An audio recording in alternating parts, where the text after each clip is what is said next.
북한이 오늘 오후 평안북도 구성 지역에서 단거리 미사일로 보이는 발사체 2발을 동쪽으로 발사했다고 군 당국이 밝혔습니다. 지난 주말에 이어 닷새 만입니다. 사거리도 420km와 270km로 지난 주말에 쏜 발사체보다 더 늘어났습니다. 취임 2주년을 맞은 문재인 대통령이 오늘 8시 반부터 KBS와 대담을 진행합니다. 특히 오늘 북한의 미사일 발사와 관련한 입장도 나올 것으로 보여서 대담 내용을 중계해드릴 예정입니다. 김학의 전 법무부 차관이 별장 동영상 의혹 이후 6년 만에 검찰에 공개 소환돼 조사를 받고 있습니다. 수사에 성실히 임하겠다는 김 전 차관은 관련 의혹을 모두 부인하는 것으로 알려졌습니다. 서울시 버스노조가 89%의 찬성률로 파업을 하기로 결정했습니다. 경기도와 부산, 울산, 충남, 충북에 이어 서울의 노조까지 파업에 찬성했습니다. 파업을 예고한 다음 주 수요일까지 노사 협상이 타결되지 않으면 시민들이 불편을 겪을 것으로 보입니다. 윤석열 서울중앙지검장 집 앞에서 협박 방송을 한 유튜버 김상진 씨가 검찰에 체포됐습니다. 검찰은 소환에 응하지 않는 김 씨를 상대로 윤 지검장을 협박하거나 집회에서 다른 참가자를 때린 혐의 등으로 체포영장을 발부받았습니다. 미중 무역 협상 시한이 내일로 다가오면서 협상 결렬에 대한 우려로 금융시장이 크게 흔들렸습니다. 트럼프 미국 대통령과 중국 측은 각각 상대방 때문에 협상이 어려워졌다며 추가 보복 관세를 매기겠다고 맞섰습니다. 마스크가 필요 없는 세상으로. 내일을 바꾸는 현대 수소전기차.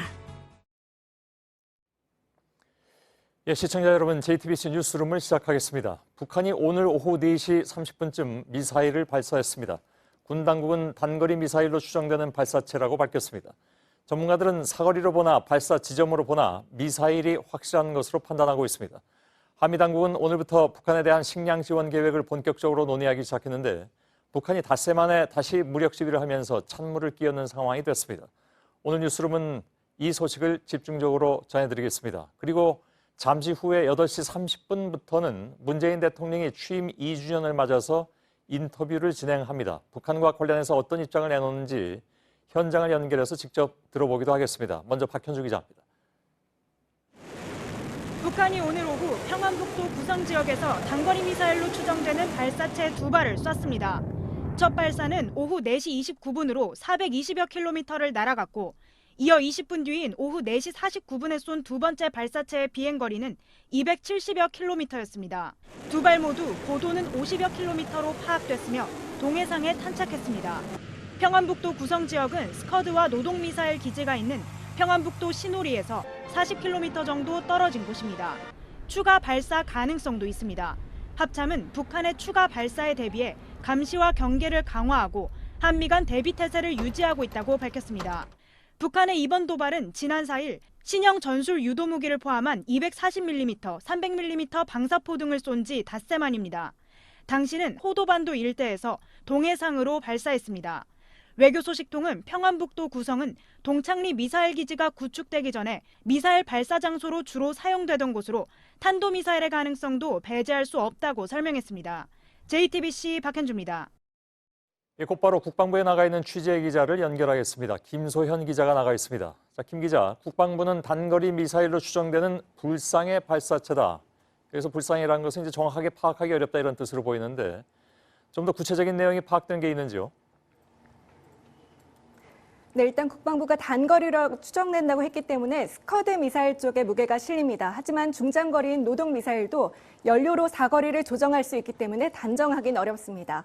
또 미사일의 종류로는 고도가 50km라고 했기 때문에 자체 동력으로 나는 순항 미사일보다는 로켓 추진체의 힘으로 나는 탄도 미사일일 가능성이 높습니다. 예. 국회 국방위 관계자는 지난번, 그러니까 4일의 발사 때보다 강도가 센 것 같다고 말했습니다. 예.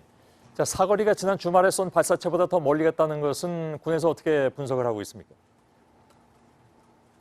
네, 첫 번째 4시 30분쯤 발사한 것은 420여 킬로를 날아갔습니다. 지난 4일 발사 때 최대 사거리가 240km 날아갔으니까 훨씬 늘어났죠. 또 지난번에는 동쪽에서 해상에 쐈다면 이번에는 서쪽에서 내륙을 관통해서 동쪽 해상으로 쐈습니다. 전문가들은 400km가 넘는다면 훈련이라기보다는 무력 시위일 가능성이 크다고 분석합니다. 또 4시 50분쯤 270km를 쏜 것은 수도권을 겨냥한 메시지라는 해석도 나옵니다. 예. 처음에는 시노리에서 쐈다고 발표를 했습니다. 이 시노리는 지난번에 미국 CSIS에서 비밀기지가 있는 곳이다 이렇게 짚었던 곳이기도 한데, 근데 나중에 얘기가 나온 것은 시노리가 아니라 구성에서 쐈다고 발표가 나왔는데, 구성은 좀 생소한 곳이어서 어떤 곳입니까? 네, 구성은 북한 인민군 전략군의 탄도미사일 기지가 있는 시노리에서 서북방 쪽으로 40여 킬로미터 떨어진 곳입니다. 2017년 5월 불상의 탄도미사일 한 발을 발사한 곳으로도 알려집니다. 주로 동창리 미사일 기지가 만들어지기 전에 사용된 곳이라고 하는데요. 처음에 시노리라고 했다가 구성으로 바꾼 것에 대해서는 합참 관계자는 시노리 지역에서 구성 일대로 정확하게 발표한 거라고 설명했습니다. 하지만 약간 거리가 있기 때문에 일각에서는 시노리에서 북한이 움직임을 보이다가 구성에서 쏘아서 이런 분석이 나온 게 아니냐, 이런 추정도 나오고 있습니다. 예. 지금 뭐 발사한 지 얼마 되지 않아서 모든 것이 좀 더 좀 알아봐야 되는 부분들이 좀 있긴 있는 것 같습니다. 자, 한미 군 당국은 지금 어떻게 대응을 하고 있습니까? 네, 우리 군은 북한의 추가 발사에 대비해서 감시와 경계 태세를 강화한 가운데 한미 간 긴밀히 공조하며 대비 태세를 유지하고 있다고 밝혔습니다. 마침 오늘 서울 국방부에서 한미일 3국의 안보 회의가 열렸는데요. 정석환 국방정책실장 등 3국 대표들은 최근 북한의 발사 행위들에 대한 각국의 평가를 공유하고 관련 동향을 계속 주시해 나가기로 했습니다. 예, 국방부에 나가 있는 김소현 기자였습니다. 잘 들었습니다. 우리 정부는 북한의 미사일 발사에 어떻게 대응하고 있는지 잠시 청와대에 나가 있는 취재 기자도 연결하도록 하죠. 심수미 기자가 나가 있습니다. 자, 심수미 기자, 문재인 대통령은 잠시 후에, 그러니까 8시 반부터 취임 2주년 맞아서 저 KBS하고 인터뷰를 하게 되어 있는데, 물론 저희들은 그때 바로 연결해서 그 인터뷰 상황을 전해드리겠습니다만은 청와대가 조금 좀 뭐랄까요, 좀 경황이 없을 것처럼 느껴지기도 하고, 어떻습니까? 안보실 상황부터 좀 전해주실까요?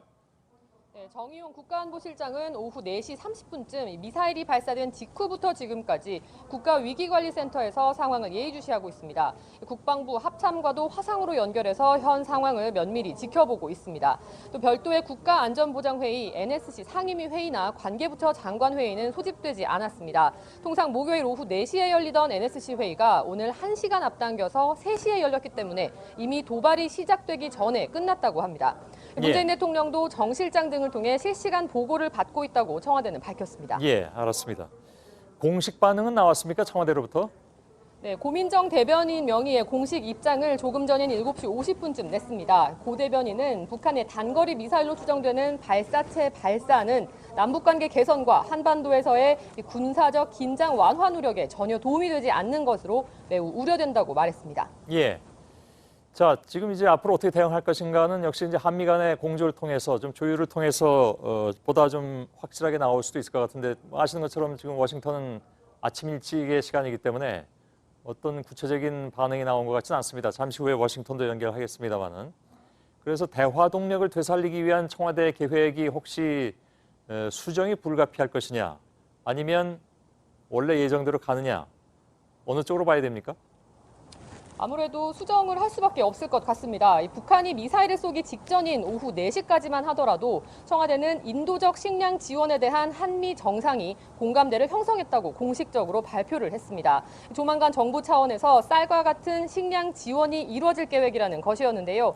또 미국 측의 존 볼턴 백악관 국가안보보좌관이 5월 말이 아닌 중순쯤에 한국을 방문하도록 다시 요청했다고도 밝혔었습니다. 하지만 지난 4일에 이어 닷새 만에 또다시 북한이 도발을 하면서 이 계획을 상당 부분 수정할 가능성이 커졌습니다. 예, 알겠습니다. 청와대에 나가 있는 심수미 기자였습니다. 수고했습니다. 자, 말씀드린 대로 8시 반부터는 문재인 대통령의 취임 2주년 인터뷰가 있을 예정인데, 저희들은 시작이 되면 연결해서 특히 이 문제에 대해서 어떤 입장이 나올지 함께 지켜보도록 하겠습니다. 미국은 북한이 닷새 전 발사체를 발사한 이후에 절제된 대응을 해왔죠. 미사일이라는 표현도 쓰지 않으면서 북한을 최대한 자극하지 않고 식량 등 대북 지원을 논의하면서 대화 동력을 이어가려고 했습니다. 대응 수위를 이제 고민할 수밖에 없는 상황이 된 것 같은데, 워싱턴의 김현기 특파원 연결하도록 하겠습니다. 자, 김 특파원, 지금 거기 아침 일찍 시간이라서 미국 정부 반응이 공식적으로 나왔습니까? 아직 안 나왔죠? 네, 지금 워싱턴 시간은 오전 7시를 조금 넘겼습니다. 아직 트럼프 대통령이나 미 국무부는 공식 입장을 내지 않았습니다. 트럼프 대통령의 트윗은 8시간 전에 베네수엘라 이슈에 대한 언급이 마지막입니다. 슬슬 트럼프 대통령이 트위터를 가동할 시간이긴 합니다. 그동안의 패턴을 보면요. 자신에게 유리한 일이나 자신에 대한 비판 보도에 대한 반박을 아침 이른 시간에 해왔습니다. 따라서 일단 트럼프 대통령이나 백악관은 북한이 발사한 미사일의 재원과 닷새 만에 또다시 발사한 의도 등을 파악한 뒤에 신중하게 입장을 밝힐 것으로 예상됩니다. 예. 현재로서 오늘 트럼프 대통령의 첫 공식 일정이 오전 11시 45분, 한국 시간으로 오늘 자정을 조금 넘은 시간에 잡혀 있기 때문에 그때쯤 기자의 질문에 답하는 방식으로 반응이 나올 가능성도 있습니다. 예. 닷새 전에 발사체가 나왔을 때는 합참이 국방장관에게 보고하는 절차를 거쳤는데 이번엔 뭐 마찬가지 상황일까요? 이번 경우는 한국 합참이 이미 단거리 미사일 2발이라고 공식적으로 밝힌 만큼 닷새 전의 상황과는 다소 다르게, 즉 미사일이라는 점은 시인을 하면서도 단거리인 점을 강조하는 흐름으로 전개될 공산이 커 보입니다. 예. 아직 트럼프 미 대통령의 트윗이나 아니면 미 정부 입장이 나오진 않았다고 했습니다만 어떤 방향으로 입장이 나오냐가 주목을 받을 것 같군요, 아무래도. 당장 트럼프 대통령으로선 국내적으로 뮬러 특검 보고서에 대한 야당의 추궁이 강해지고 있고요. 다음 달부터는 민주당의 대선 경선 후보 간의 토론이 시작됩니다. 따라서 트럼프 대통령의 외교 실책에 대한 추궁이 이어질 공산이 큰 상황인 만큼 북미 협상을 실패로 몰아가는 듯한 대응은 보이지 않을 것으로 보입니다. 현재로선 북한의 자제를 촉구하면서 협상이 충분히 가능할 것이다. 이런 점을 내세우는 기존의 방침과 크게 다르지 않은 반응을 보이지 않을까 예상을 합니다. 예. 신중하게 본다면 그런데 혹시 이른바 레드라인에 접근한 것으로 볼 가능성은 없을까요? 예, 사실 지난번에 비해서 레드라인에 근접한 것은 확실해 보입니다. 북한은 지난주에 발사체 발사에 대해서 군사 연습이라는 점을 명확히 했습니다. 폼페이오 국무장관은 지난주 ABC 방송과의 인터뷰에서 모라토리움, 즉 북한의 미사일 동결의 대상은 단거리가 아니라 미국과 동맹국, 여기서 동맹국은 한국과 일본을 뜻하는 것이겠죠. 이를 위협하는 ICBM, 대륙간 탄도미사일이다라고 규정을 했었는데 이 입장을 당분간 고수할 것으로 보입니다. 북미 모두 대화의 동력을 이어가겠다는 것인데요. 하지만 북한이 오늘 단거리 미사일을 쏨에 따라서 미국 내 비판 여론이 거세질 것이고 의회 강경파도 더욱 목소리를 높일 것으로 예상되는 만큼 트럼프 행정부의 고민도 깊어질 것으로 보입니다. 예, 알겠습니다. 워싱턴에서 김현기 특파원이었습니다. 수고했습니다. 합참이 오늘은 지난주 발사 때와는 달리 미사일로 추정된다 이렇게 발표했습니다. 어떤 미사일인지 닷새 만에 또 이걸 쏘아 올린 이유는 뭔지 정치부 유선희 기자와 함께 짚어보겠습니다. 어서 오세요. 합참이 미사일로 추정된다고 밝힌 이유는 일단 비행거리가 상당히 좀 늘어났기 때문이죠. 그렇습니다. 발사 장소와 비행 거리 그리고 고도 이 모든 것을 고려해 볼 때 전문가들은 미사일이 확실하다 이렇게 입을 모으고 있습니다. 예. 미국의 기준과 비교해서 전문가의 분석을 한번 들어보겠습니다. 예. 미 합참교본 및 미 정보기관의 공개정보 보고서에 안내된 기준에 따르면 탄도 비행하는 유도무기 중 사거리 300에서 1000km 범위를 단거리 탄도미사일 SRBM으로 분류하고 있습니다. 태관북도 구성에서 동쪽 방향으로 두 발의 미사일이 각각 270km, 420km 비행했다면 비행 궤적 등을 고려해 이들 미사일을 단거리 미사일로 판단할 수 있습니다. 예, 잘 들었습니다. 그렇다면 어떤 미사일인지도 알 수가 있나요? 아직 자세한 궤도가 나오지 않았기 때문에 확 단정할 수는 없지만 비행 거리와 고도로 추정을 해본다면 스커드 계열로 추정을 해볼 수가 있습니다. 아까 김소영 기자도 그 얘기를 하더군요. 네, 그렇습니다. 예. 420km 그리고 270km 게다가 최대 고도는 약 50km 정도였다라고 한다면 예. 북한이 보유한 미사일 가운데 사거리가 500km 정도인 스커드 C와 사거리가 상당히 유사합니다.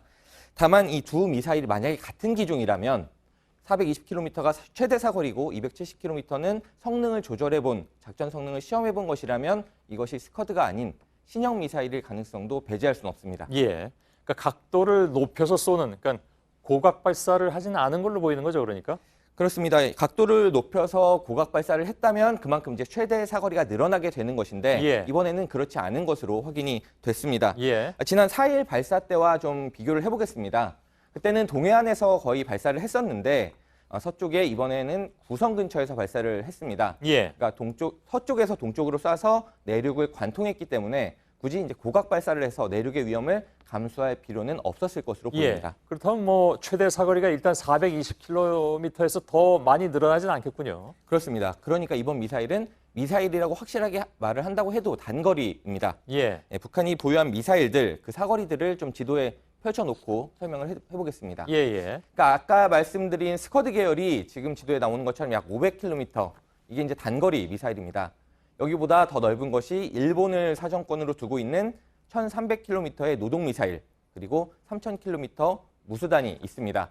미국에 직접 위협이 되는 것은 그 다음 괌을 사정권에 두는 사거리 5,000km의 화성 12형이고, 예. 그리고 대륙간 탄도미사일, 미국 본토를 사정권에 두는 ICBM이 바로 화성 15형입니다. 이 가운데 가장 짧은 스커드 계열의 미사일을 일단은 발사한 것으로 추정이 됩니다. 예. 지난번에는 이제 방사포 전술 유도목이 이게 비행거리가 240km 정도라고 이제 나왔는데, 어쨌든 단거리긴 하지만 비행거리는 뭐 크게 뭐 2배 이상 늘어난 상황이잖아요. 그렇습니다.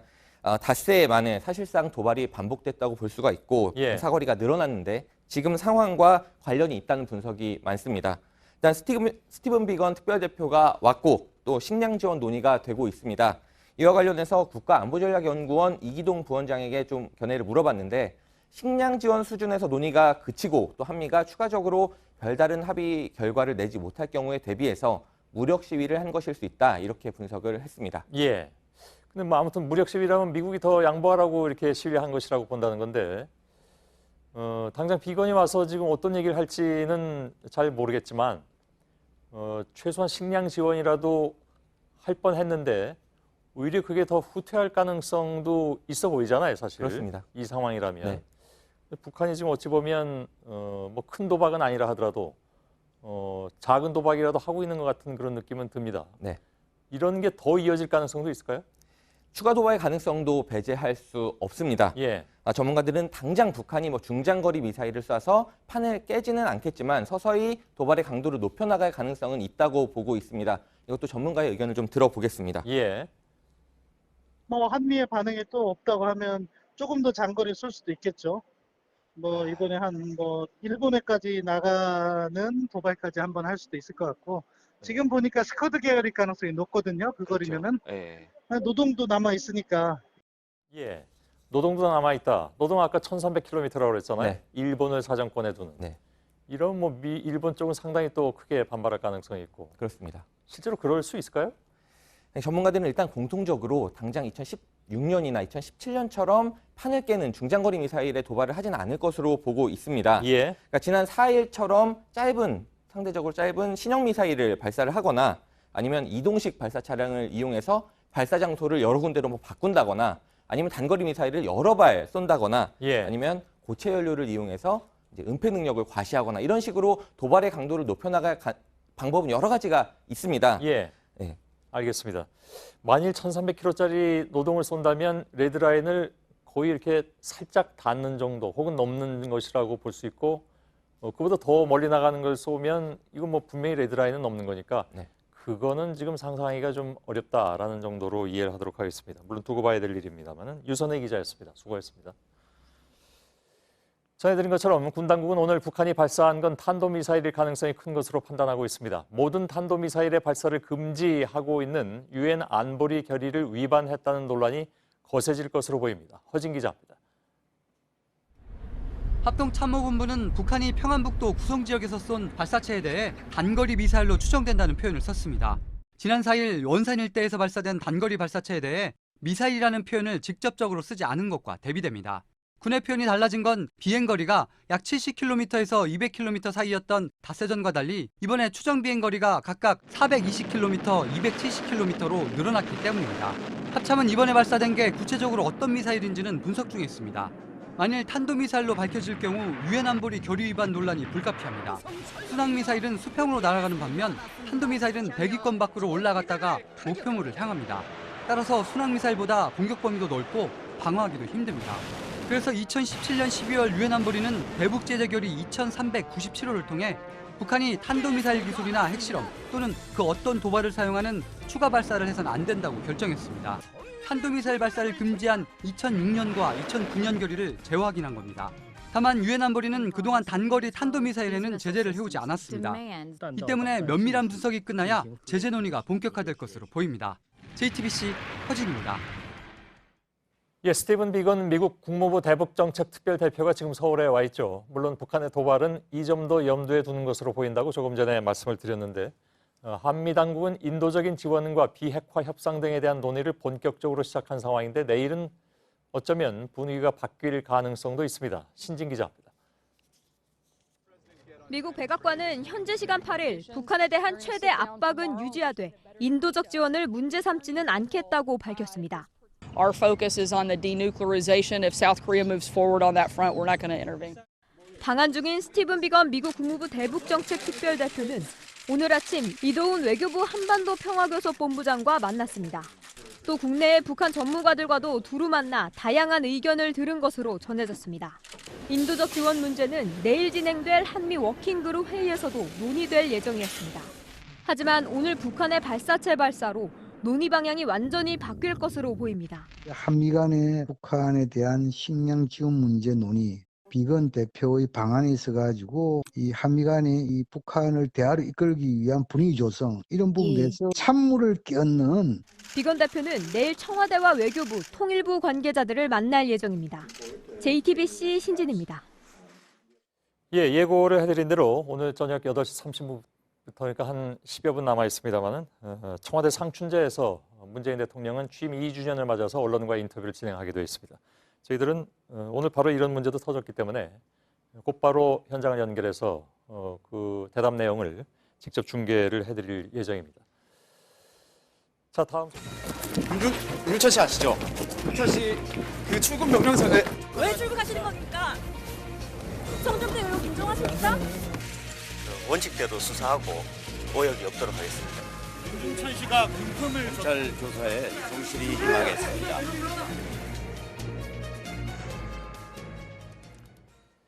예, 지금부터는 김학의 의혹 수사 관련 소식입니다. 2013년에 불거진 김학의 동영상 의혹의 당사자가 이제 6년 만에 다시 검찰에 나왔습니다. 비공개 조사를 받았던 과거와는 달리 이번에는 포토라인에 서야만 했습니다. 김 전 차관은 건설업자 윤중천 씨로부터 뇌물을 받은 혐의, 또 함께 강원도 별장에서 성범죄를 저지른 혐의 등을 놓고 집중 추궁을 받고 있습니다. 검찰은 김 전 차관을 둘러싼 검은 의혹에 대해서 그동안 왜 제대로 밝혀지지 않았는지, 수사 과정에서 권력의 힘이 작용한 건 아닌지도 들여다보고 있습니다. 먼저 서울 동부지검에 나가 있는 취재 기자를 연결하겠습니다. 송우영 기자가 나가 있습니다.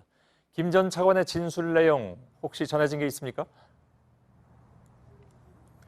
네, 김 전 차관은 뇌물을 받은 혐의 또 성폭력을 저질렀다는 혐의 모두를 부인하고 있다고 합니다.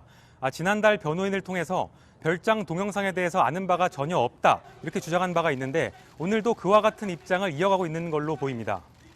예, 수사단이 뇌물 혐의와 관련해서는 더 구체적인 단서를 포착했다고 저희가 어제 보도해드렸는데 이런 부분에 대해서도 부인을 하는 모양이군요. 그렇습니다. 건설업자 윤중천 씨는 최근 조사에서 목동에 재개발 사업을 하던 당시에 김 전 차관이 인허가 문제를 도와줄 테니 아파트를 한 채 달라 이렇게 요구했다고 진술을 했습니다. 또 현금 500만 원을 준 사실, 또 고가의 그림 한 점을 준 사실도 진술을 했습니다. 하지만 김 전 차관은 이와 관련해서 모두 사실이 아니다 이렇게 부인을 하고 있다고 합니다. 예, 윤중천 씨하고는 혹시 뭐 대질 신문이라든가 이런 게 계획이 돼 있습니까? 네, 검찰은 의혹의 핵심 당사자인 2명에 대한 대질 신문도 검토하고 있습니다. 일단 앞으로 한두 차례 정도 더 김 전 차관을 불러서 조사한다는 계획인데요. 이 중 적절한 시점에 대질이 이루어질 가능성도 있습니다. 검찰은 최근 윤중천 씨 측에 앞으로 대질을 할 경우에 그동안 했던 진술들을 번복하지 말라 이런 취지의 언급도 한 걸로 전해집니다. 예, 김 전 차관에 대해서는 혹시 구속영장이 청구될 가능성도 있습니까?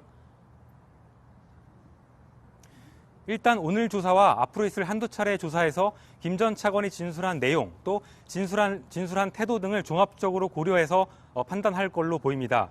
또 최근에 한 차례 기각된 적이 있는 건설업자 윤중천 씨에 대한 구속영장도 다시 청구할지를 고민 중입니다. 예, 잘 알겠습니다. 송우영 기자였습니다. 전해드린 것처럼 김 전 차관은 뇌물 혐의 대부분을 부인하고 있지만 윤중천 씨의 주장은 다르죠. 김 전 차관이 강원도 원주 별장에 걸린 그림 한 점을 달라고 해서 떼어줬다는 진술도 마찬가지입니다. 유명 화가인 박모 씨의 그림으로 당시 가치가 1,000만 원 정도였다고 하죠. 수사단은 최근에 스피커폰을 켜놓고 윤중천 씨와 박화백이 통화하도록 하면서 어떤 그림인지 파악했다고 합니다. 김민관 기자입니다. 윤중천 씨는 2007년 무렵 유명 서양 화가인 박모화백의 작품 대여섯 점을 구입했습니다. 이 그림들 중 일부를 김학의 동영상이 촬영된 것으로 알려진 문제의 강원도 원주별장에 걸어뒀다고 합니다. 윤 씨는 최근 검찰 조사에서 2008년 초 김 전 차관에게 이들 그림 중 한 점을 줬다고 주장했습니다. 김 전 차관이 그림을 칭찬했기 때문에 이를 달라는 의미로 받아들였다는 겁니다. 김 전 차관은 선물 받은 그림을 자신의 사무실에도 걸어놨던 것으로 전해졌습니다. 해당 그림은 윤 씨가 당시 1,000만 원을 주고 샀다고 합니다. 수사단은 구체적으로 어떤 그림을 선물한 건지 파악에 나섰습니다. 특히 최근 윤중천 씨를 부른 뒤 그림을 그린 박화백과 스피커폰으로 직접 통화하도록 했습니다. 이렇게 그림을 추적한 검찰은 이를 뇌물로 보고 오늘 소환한 김 전 차관에게도 추궁하고 있습니다. JTBC 김민관입니다. 네, 어제부터 전국 버스 노조에서 지역별로 파업 투표를 하고 있습니다. 오늘 서울시 버스 노조 투표에선 파업 찬성률이 90%에 달했습니다. 서울 지역 개표 사무실의 취재 기자 연결하죠. 서효정 기자, 일단 중간 집계된 결과부터 좀 전해주실까요? 네, 일단 오늘 투표를 마친 서울 지역부터 좀 전해드리겠습니다. 서울 지역 같은 경우에는 조합원이 17,000명이나 되는 굉장히 큰 규모의 조직입니다. 이 서울시 버스 노조 여기 현황판을 좀 보시면요. 이 재적 조합원 중에 이 찬성률이 89.3%를 기록한 것을 보실 수가 있습니다. 그리고 부산 지역 같은 경우에는 어제 진행을 했는데 84.4%, 그리고 대구 지역 같은 경우에는 87.6%를 기록한 모습을 보실 수가 있습니다. 이 경기 지역 같은 경우에도 어제에 이어 이 15개 지부에서 이 진행을 했는데요. 곳곳에 보시면 이렇게 100%, 그러니까 모든 조합원들이 이 파업을 하자고 이렇게 찬성한 모습들을 좀 보실 수가 있죠. 이렇게 집계된 모습을 보실 수가 있는데 이 경기 지역 같은 경우에는 오늘 집계를 해보니까 97.3%의 찬성률을 보였습니다. 이로써 전국 9개 지역 버스 노조에서 파업이 가결됐습니다. 네, 근데 서울은 다른 지역보다는 상황이 좀 낫다고 들었는데 이렇게 찬성률이 높게 나온 이유가 있을까요? 네, 그렇습니다. 서울 같은 경우에는 경기나 다른 지역보다는 좀 상황이 나은 편입니다. 하지만 역시 이 장거리 노선을 운행하는 이 버스 기사들의 근로시간 단축이 조금 필요하다는 이 입장입니다. 제가 오늘 서울 상암동에서 서울 서초구 내곡동까지 가는 이 장거리 노선 버스를 타봤습니다. 확실히 이 정류장에 정차하는 정류장이 굉장히 많은 만큼 좀 회차 지점에서 제대로 쉬지 못하거나 또 굉장히 서두르게 되는 그런 모습들을 좀 볼 수가 있었습니다. 이런 장거리 운전기사들이 주 52시간 근무를 이렇게 52시간을 초과하게 되는 경우들이 있는데 사람을 새로 뽑거나 해서 이들의 근로시간 단축을 좀 이뤄가자는 게 이들의 주장입니다. 그리고 초과 근무도 사라지는 만큼 그만큼 임금 문제, 줄어드는 임금 문제를 좀 해결해달라는 게 이들의 요구입니다. 네, 그러면 혹시 노조가 파업을 예고한 다음 주 수요일 전에 상황이 좀 바뀔 수도 있습니까? 네, 일단 전국 11개 지역 중에 아직 인천 지역과 경남 지역에 투표가 남아 있습니다. 11곳의 투표 결과를 집계를 해서 이제 파업을 할지 최종적으로 여부를 결정하게 되는데요. 아직까지 이제 투표가 끝난 9곳의 찬성률이 96.6%에 달하고 있습니다. 그렇기 때문에 노조 측은 일단 파업이 최종 가결될 가능성이 좀 높다고 보는 중입니다. 이 파업으로 결론이 나면 14일 밤까지 노사 합의에 들어가게 되고 이 노사 합의가 여기서도 되지 않으면 이 15일부터는 전국 2만 대의 버스가 운행을 중단하게 됩니다. 네, 서효정 기자가 전해드렸습니다. 어제 선출된 이인영 더불어민주당 원내대표가 오늘 나경원 자유한국당 원내대표를 찾았습니다. 국회 정상화가 필요하다는 얘기와 함께 서로를 향한 덕담도 오갔지만 그 속에 가시도 있었습니다. 박유미 기자입니다. 더불어민주당 색깔인 파란색 상의를 입은 나 원내대표는 축하한다는 인사말로 이 원내대표를 맞았습니다.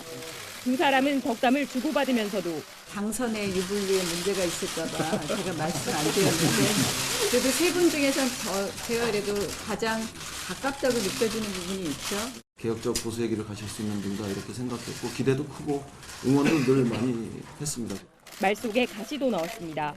말 잘 듣는 원내대표 되시겠다 이런 말씀하셨는데 제가 설마 청와대 말 잘 듣는 분이 아니시겠지. 오늘 찾아뵙자마자 국회 정상화를 위해서 노력했으면 좋겠다 이런 말씀을. 패스트트랙 추진 과정에서의 충돌 이후 고소 고발전을 이어오고 있는 두 정당의 현실도 드러났습니다. 박찬대 의원님 활동 많이 하시는데 그날 밤에 그 거만 소위만 들고 있었습니다. 민주당을 시작으로 한국당을 제외한 여야 4당의 원내대표가 이달 중 차례로 교체됩니다.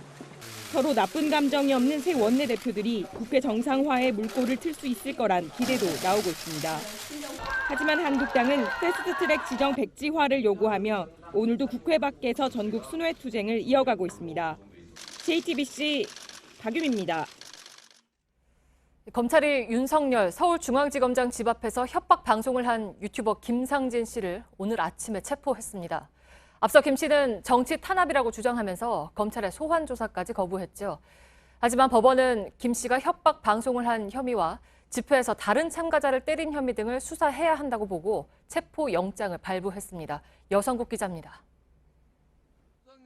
검찰은 지난 화요일 윤석열 서울중앙지검장 집 앞에서 협박 방송을 한 유튜버 김상진 씨를 불러 조사하려 했습니다. 하지만 김 씨는 출석을 거부하고 검찰청 앞에서 회견까지 했습니다. 웃자고 찍은 김상진의 영상을 문제 삼아 수사하는 것은 명백한 편파 수사입니다. 자신을 수사하는 게 적절한지 심의를 해달라고도 했습니다. 하지만 검찰은 정당한 사유가 없는 소환 불응으로 보고 오늘 자택 앞에서 김 씨를 체포했습니다. 김 씨는 올해 1월부터 최근까지 윤 지검장 외에도 박원순 서울시장 등의 자택 앞에서 16차례 협박성 방송을 한 걸로 파악됩니다. 또 지난 토요일엔 자유한국당 해산을 촉구하는 광화문 집회에서 다른 참가자를 팔꿈치로 때린 혐의도 받습니다. 이 같은 혐의로 체포영장을 발부받은 검찰은 김 씨를 조사한 뒤 구속영장을 청구할 걸로 보입니다. JTBC 여성국입니다. 네, 지금부터 몇 시간 뒤면 미국과 중국의 사실상 마지막 무역 담판이 시작됩니다. 결렬이 되면 우리 시간으로 내일 오후 1시에 미국이 중국 수입품에 대해서 25%로 관세를 올릴 예정입니다. 트럼프 대통령은 중국이 거의 합의된 내용을 깼다며 속임수를 멈출 때까지 물러서지 않겠다고 했습니다. 중국은 미국이 합의 사항을 모두 법으로 제정하려고 하는 건 무리한 요구라고 했습니다. 세계 금융시장은 흔들렸습니다. 백종훈 기자입니다.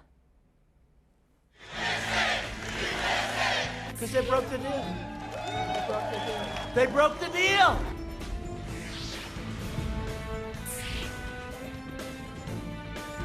협상 시한은 이제 하루도 남지 않았습니다.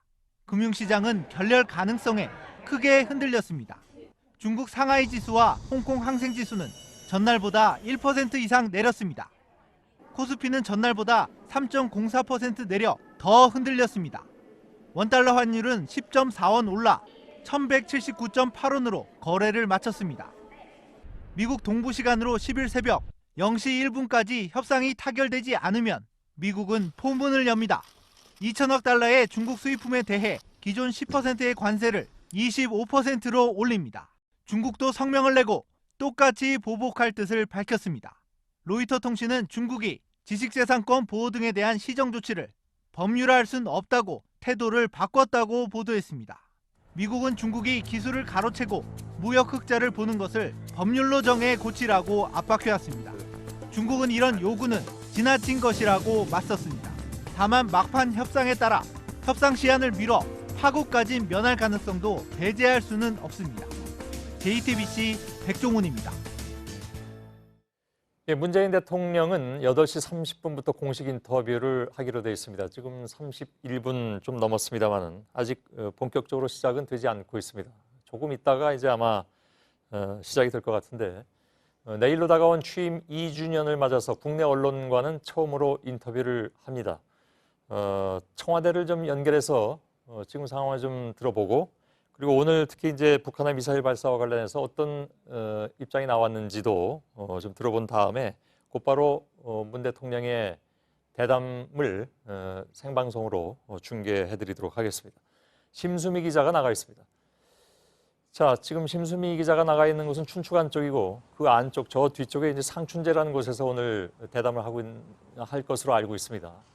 그 네, 전에 그렇습니다. 문 대통령이 오늘 보고를 받고 어떤 반응을 보였는지 혹시 알려진 바가 있는지요?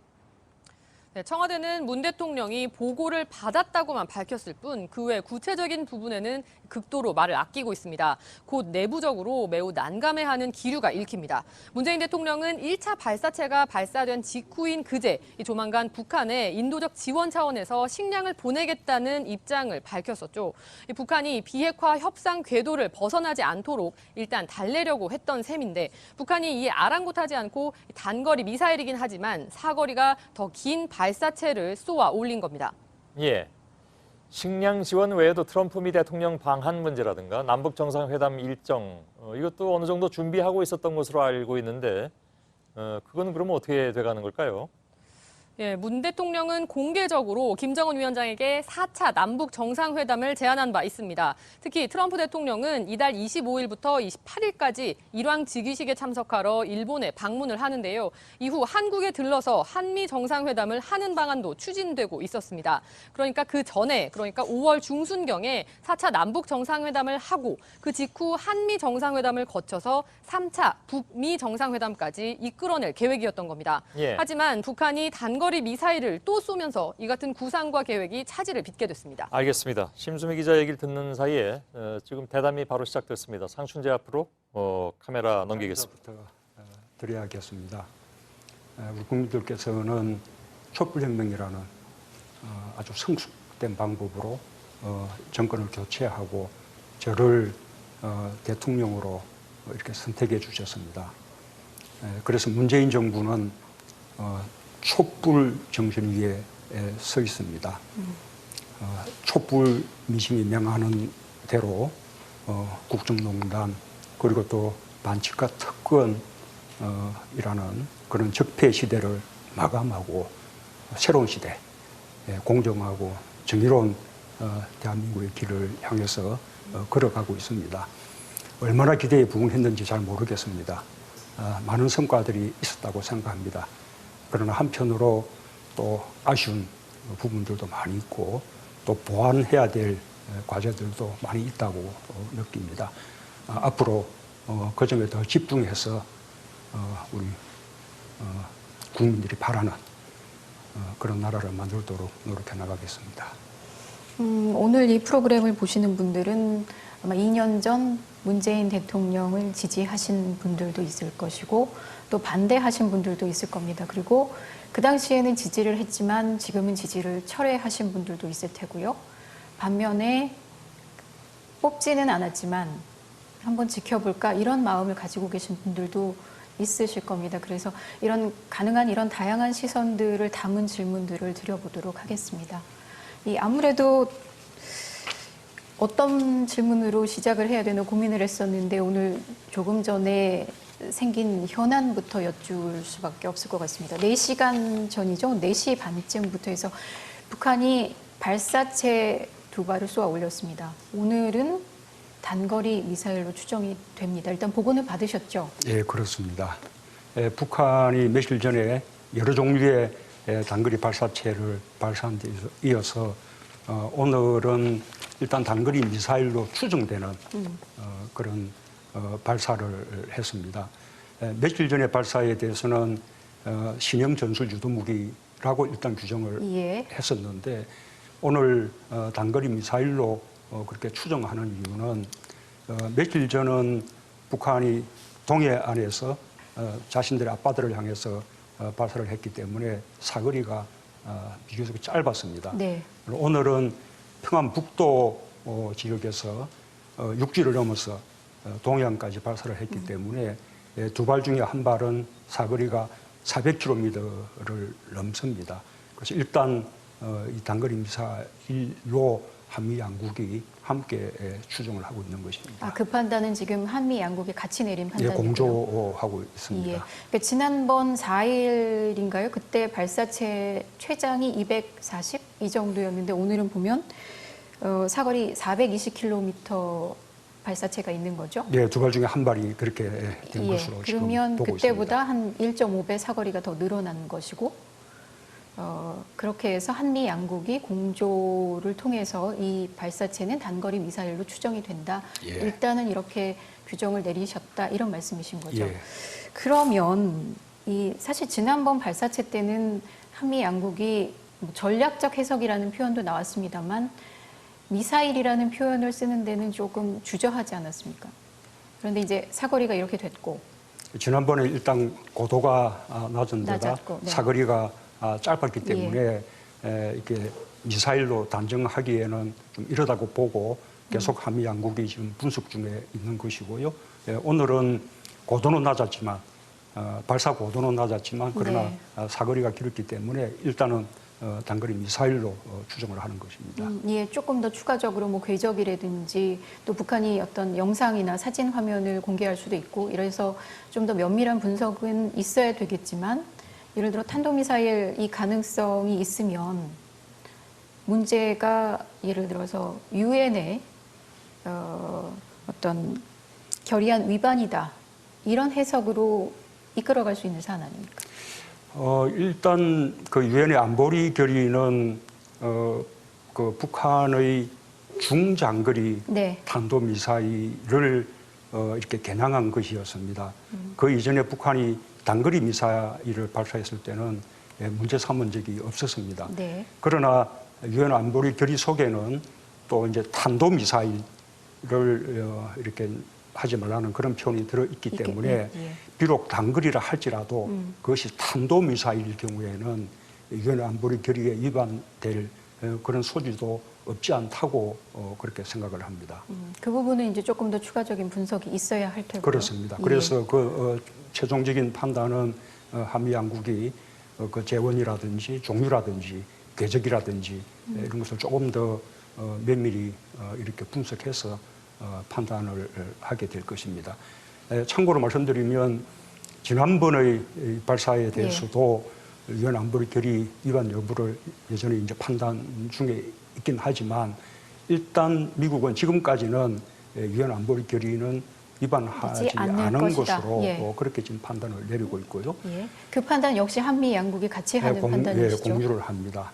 한편으로 그럼 남북 그 군사 합의 이에 이제 위반되는 거 아니냐라는 좀 판단도 필요한데 지금 이제 남북 간에는 서로 무력 이렇게 사용을 하지 않기로 그렇게 합의를 한 바 있습니다. 그리고 이제 훈련도 그 휴전선으로부터 비무장지대로부터 일정한 구역 밖에서만 하도록 그렇게 이제 합의를 한 바 있는데 지난번이나 이번에 북한의 이 훈련 발사는 일단 그 구역 밖에 있고 그리고 또 군사 합의 이후에도 한미 양국이 남북이 함께 기존의 무기 체계를 더 이제 발달시키기 위한 그런 이제 시험 발사나 훈련 등은 계속 해오고 있기 때문에 남북 간의 군사 합의를 위반한 것은 아니라고 그렇게 보고 있습니다.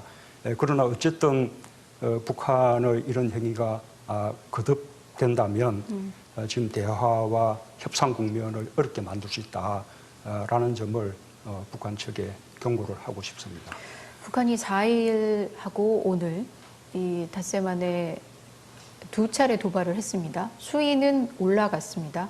이러면 사실 현 국면에서 좋은 시그널은 분명히 아닌 것이고요.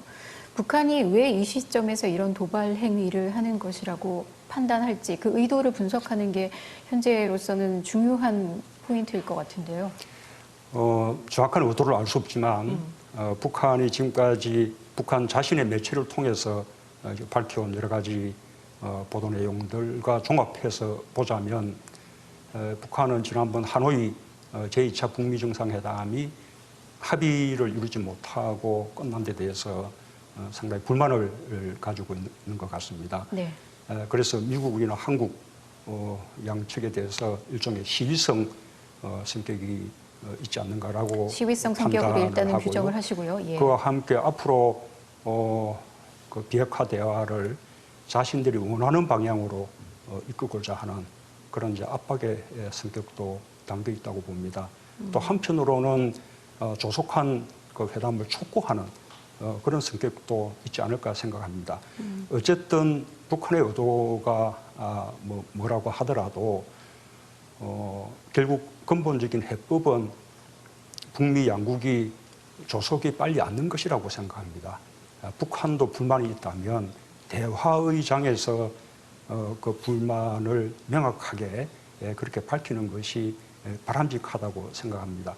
이런 방식으로 북한의 의도를 여러 가지로 해석하게 만들고 또 우려하게 만들고 자칫 잘못하면 대화와 협상 국면에 찬물을 끼얹을 수 있는 이런 선택을 거듭하는 것은 결코 바람직하지 않다라는 것을 북한 쪽에 다시 한번 이야기를 하고 싶습니다. 그 4일 단거리 발사체가 발사됐을 때 한미 양국이 어떤 북한의 의도를 판을 깨려는 것으로 보지는 않는다라는 취지로 해석을 하는 기류였습니다. 그런데 이런 어떤 그 도발에 대해서 단호한 규정을 하지 않아서 북한이 추가 도발성 행위를 한 것이다. 이런 시각도 있을 수 있을 것 같은데요. 일단 뭐 북한은 계획된 그런 행동으로 일단 보입니다. 그러나 이 대화의 판을 깨지 않으려고 노력하는 모습도 함께 보여주고 있습니다. 뭔가 하면 과거에는 이런 발사를 하면 네. 굉장히 허세를 부리고 과시하는 그런 행동을 했지만 허세를 부리고 과시하는 행동이라고 하면 어떤 걸 말씀하시는 거죠? ICBM을 완성했다 뭐 이런 예. 식의 고도의 미사일 능력을 가지게 됐다 이런 식으로 상당히 국제사회에서 과시하면서 위협적인 그런 표현들을 했었는데 이번에 북한은 그냥 신형 전술 유도 무기를 네. 맞으면 시험 훈련한 것이다 라고 아주 낮은 로키로 그렇게 이제 발표를 했고 뭐 발사의 방향이라든지 발사 지역도 미국이나 일본 또 한국에게 별로 위협이 되지 않는 그런 직접적 위협은 되지 않는 그런 방식으로 발사를 했기 때문에 북한 측에서도 한편으로 자기 의사를 표현하면서 한편으로는 판이 깨어지지 않도록 아주 유의를 하고 있는 것으로 그렇게 판단이 됩니다. 대통령께서 4일 도발이 있었고 단거리 발사체 발사가 있었고 오늘 추가 발사가 있을 것이라고는 예측은 못하셨죠? 예, 그렇습니다. 또 그러고 또 북한이 이것이 이제 마지막인지 여부도 아직은 이렇게 판단하기 어렵습니다. 예, 그렇죠. 며칠 만에 다시 미사일로 추정되는 단거리 발사체를 쐈기 때문에 예를 들어 추가 도발이 또 있을 수도 있을 가능성을 우리가 배제할 수는 없을 테고요. 그렇다고 한다면 이런 어떤 상황을 더 악화시키면 안 된다. 이 상황 관리 차원에서라도 우리가 어떤 특사를 보낼 필요성이 있다. 이런 판단은 안 하고 계신 건가요? 일단 뭐 이렇게 북한의 의도가 어디에 있건 이 북한의 행동이 자칫 잘못하면 협상과 이 대화의 어떤 국면을 오히려 어렵게 만들 수가 있다라는 점은 우선 우리가 경고를 하는 바이고요. 그리고 아까 근본적인 해법이 역시 북미 간의 조속히 마주 앉는 것이라고 생각하는데 또 그렇게 이렇게 될 수 있도록 우리 한국 정부는 다각도로 그 노력을 하고 있습니다. 네, 이런 상황에서 어쨌든 지금 나온 얘기는 그 대북 식량 지원 문제입니다. 이 문제도 또 여쭤볼 수밖에 없을 텐데요. 한미 정상 간 회담 통화 때 이 문제를 먼저 거론하셨죠, 트럼프 대통령께? 일단 뭐 통화의 첫 목적은 지난번 그 발사에 대해서 어떻게 볼 것인가라는 것을 서로 이제 공유하기 위한 것이었는데 그에 대한 트럼프 대통령의 말씀은 좀 고약한 일일 수는 있지만 신경 쓰지 않는다. 신경 쓰지 않는다. 김정은 위원장을 좋아한다. 김정은 위원장과 좋은 관계에 있다. 나는 김정은 위원장과 대화를 원하고 또 대화를 통해서 잘 해결될 것이라고 기대하고 있다. 이제 이런 말씀이었고요. 그러면서 이렇게 또 대화 속도를 내기 위해서 우리가 어떤 일을 해야 할 것인가라고 또 저한테 질문도 이제 하셨기 때문에 그러는 과정에서 자연스럽게 대북 식량 지원 문제가 이렇게 이제 논의가 된 것입니다. 대화를 끌어내기 위해서 대북 식량 문제도 어떤 계기가 될 수 있을 것이다. 이런 판단을 하셨다는 말씀이신가요? 일단 우리 한국의 입장에서는 우선 뭐 대화 카드 이전에 지금 아시는 바와 같이 유엔 세계 식량 계획 또 세계 식량 원조기구가 이렇게 정밀하게 조사해서 공식 보고서로 이렇게 발표한 바에 의하면 북한의 식량난이 최근 한 10년 동안 지금 가장 심각하다는 것입니다. 네, 뭐 성인 한 명이 1년에 뭐 달걀 2-3개 정도를 섭취할 정도다라는 이런 보고서 내용이 있었습니다. 그렇습니다. 그래서 이미 올해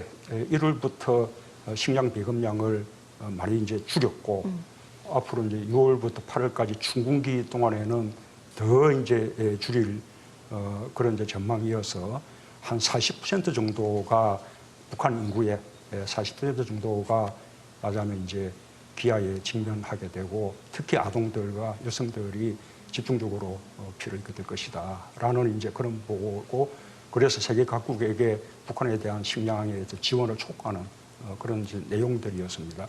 그래서 이제 우리 정부가 선도하는 차원이라는 말씀이십니까? 예, 그렇습니다. 이제 그에 비해서 한국은 우리 정부가 비축하고 있는 그런 재고미가 우리 국내 수요를 훨씬 넘어서서 해마다 그 보관 비용만 한 6천억 원 정도 소요되는 그런 실정이거든요. 이제 그런 형편이기 때문에 북한 우리 동포들의 그런 심각한 기아 상태를 이제 우리가 외면할 수 없고 우리가 동포회나 또는 인도주의적인 차원에서라도 우리가 북한의 식량을 지원할 필요가 있다라고 생각하는 것이고요. 또 그다음에 두 번째로는 그것이 지금 이제 대화 교착 상태를 말하자면 조금 열어주는 그런 어떤 효과도 있을 것이라고 생각합니다. 그 점에서 트럼프 대통령은 아주 전폭적으로 지지를 피워주셨습니다. 그러면 이제 정부가 구체적으로 방법과 규모 이거를 생각할 수밖에 없을 텐데 정부 직접 지원 방식이 낫다고 판단을 하고 계십니까? 일단은 트럼프 대통령의 그 전폭적인 지지에 대해서 제가 한 번 더 좀 구체적으로 설명을 해드리면 왜냐하면 그 부분이 미국 측도 그 발표에서는 없었다라는 것에 대해서 좀 의문을 표시하는 분들도 계시기 때문에 설명드리면 일단 트럼프 대통령은 전폭적으로 이렇게 지지를 하시면서 자신이 우리 한국의 북한에 대한 인도적 지원에 대해서 맞으면 절대적으로 축복을 한다라는 말을 좀 전해달라. 그리고 그것이 또 굉장히 또 아주 큰 좋은 일이다라고 자신이 생각한다는 것을 또 이렇게 발표해달라. 예, 그 부분은 충분히 전달이 됐을 것 같고요. 예, 그러면 뭐 그렇게 여러 번 뭐 이렇게 서너 번 거듭해서 부탁을 할 정도였고요. 일단 이제 우리가 식량 지원을 하게 되면 결국 이제 남북 협력 기금을 이제 사용해야 되는데 나중에 사후에 국회에 보고도 해야 합니다. 그래서 북한의 식량 지원 문제에 대해서 저로서는 가장 바람직한 것은 지금 패스트 트랙 문제 때문에 지금 야간 이 전국이 지금 완전 도착 상태에 빠져 있는데 그 문제는 뭐 별도로 해결하더라도 북한에 대한 식량 지원에 대해서는 말하자면 대통령과 여야가 함께 모여서 좀 협의를 하는 것이 바람직하지 않을까라는 생각을 하고 있습니다. 그런데 이제 시점이 국민들이 받아들이기에 이런 단거리 발사체 발사 같은 국면에서 이 식량 지원 문제에 대해서는 어떤 혼란스럽거나 아니면 반감이 생길 수도 있을 것 같고요. 그래서 이제 그렇기 때문에 사실은 그 이제 식량 지원에 대해서 우리가 한미 간에 그렇게 합의를 한 것이 이번 발사 이제 이전인데 그 이후에 또 다시 이제 발사가 있었기 때문에 이 점에 대해서는 국민들의 공감이나 지지도 필요하다고 생각합니다. 또 여야 정치권 사이에 좀 충분한 논의도 필요하다고 생각하고요. 그래서 차제에 대통령과 여야 이런 대표들의 그 회동이 이루어지면 좋겠다라는 생각을 하는 것입니다. 이 문제를 가지고 그러면 예를 들어서 지금 꽉 막힌 국회 상황에서 여야 지도부에게 회담을 하자 지금 제의를 하신 거라고 제가 좀 예, 지금 이해를 그렇게 해도. 제안을 하고 싶습니다. 예. 지금 뭐 패스트트랙 문제 같이 당장 풀기 어려운 문제는 뭐 이 주제로 하기가 곤란하다면 이번 식량 지원 문제 이런 또는 안보 문제 뭐 이런 문제에 국한해서 이렇게 회동을 할 수도 있다고 생각합니다. 좀 큰 틀에서 질문을 드려봐야 될 것 같습니다. 북미 간의 지난 하노이 회담을 보면 뭐 일반적으로 표현할 때 북한은 영변이면 충분하지 않냐, 미국은 전체가 다 해결돼야 된다. 이런 간극을 서로 좁히지 못했던 것 같습니다. 간략히 표현했을 때요. 이 간극을 지금 좁힐 수 있는 분위기가 조성이 돼 있습니까? 우선은 지금 그 양국이 비핵화 대화의 최종 목표에 대해서는 완전히 일치를 보고 있습니다. 미국은 북한의 완전한 비핵화를 원하는 것이고 또 그 북한은 자신들의 완전한 안전 보장을 이제 원하는 것입니다. 이 점에 대해서는 서로 간에 또 한국까지도 다 이제 그 최종 목표에 대해서는 합의가 되어 있는 상황이고요. 문제는 예. 이것이 어느 순간에 짠 하고 한꺼번에 이렇게 교환될 수가 없는 것이기 때문에 거기에 이르는 서로 과정이나 프로세스 또는 로드맵이 필요한데 이 점에서 지금 의견이 맞지 않고 있는 것이죠. 그 중재자 역할을 하기 위해서 4차 남북 정상회담을 하시겠다, 추진하시겠다 하셨던 건데 지금 지지부진한 상태입니다. 언제쯤으로 저희가 예측할 수 있을까요? 지지부진하다고 그 말씀을 하기는 좀 그렇고요. 예. 말하자면 우리는 그 북한에게 지금 아직은 재촉하지 않고 있습니다. 북한은 외교가 아주 발달된 그런 나라가 아닙니다. 하노이 정상회담 이후에 자기들 나름대로 입장을 정리하는 시간도 필요했을 때고, 그다음에 또 푸틴 대통령과의 정상회담도 예정 있었고, 저희는 사전에 그 일정을 다 파악을 하고 있었기 때문에 그때까지는 북한이 이 대화를 위한 이런 회담을 위한 대화를 하기가 어려웠을 것이라고 판단했고, 이제 북한이 그렇게 대화를 할 수 있는 이런 상황이 됐기 때문에 지금부터 북한에게 적극적으로 이렇게 회담을 제안하고 또 대화로 끌어낼 그런 계획입니다. 제가 한번 이 질문은 언제 한번 드려보고 싶었다 했던 게 작년 4.27 정상회담 때 도보다리에서 30분을 얘기를 하셨습니다. 어떤 얘기를 하셨는지 혹시 좀 풀어주실 수 있으신가요? 예, 일단 뭐 저도 사실은 그 대화가 참 좋았습니다. 사실은 그 다음 일정에 이르는 하나의 그냥 그 휴식 시간에 그냥 좋은 그림으로 보여주기 위한 그런 이제 일정이었는데, 실제로 이제 두 사람이 이렇게 정말 진솔하게 대화를 나눌 수 있는 좋은 기회가 되었고요. 정말 우리가 같은 민족이고 같은 언어를 사용하기 때문에 통역이 없어도 된다라는 것이 정말 참 좋았습니다. 그때 김정은 위원장은 자신들의 그 비핵화 의지에 대해서 그냥 아주 진솔하게 다 표명을 했습니다.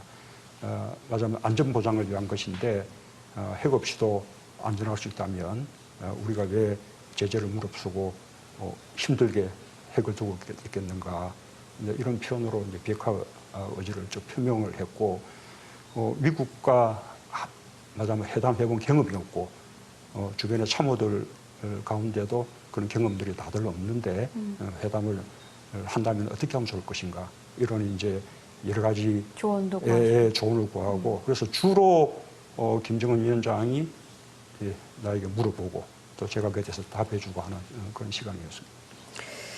국내 정치 현안 문제로 들어가야 될 것 같습니다. 조금 전에 이 대북 현안들 그리고 식량 지원 문제를 화두로 한번 만나보자, 이런 제안을 공식적으로 하신 거라고 봐도 되겠죠? 이미 이제 우리 남북 간의 정상회담을 이제 가져야겠다라는 것은 제가 공개적으로 이미 한번 발언을 했습니다. 실제로 북한하고 이제 그 실무적인 그 어떤 대화에 들어가겠다는 뜻을 지금 말씀을 제가 드린 것이고요. 지금 여쭤본 것은 국내 정치권에 그렇습니다. 예. 지금 이 패스트트랙 문제로 여야 정치권이 이렇게 대치하고 있는 것은 정치의 성격상 우리가 이제 이해를 할 수 있는 것이지만 국민들 입장에서 볼 때는 참으로 답답한 그런 국면이 아닐 수 없습니다.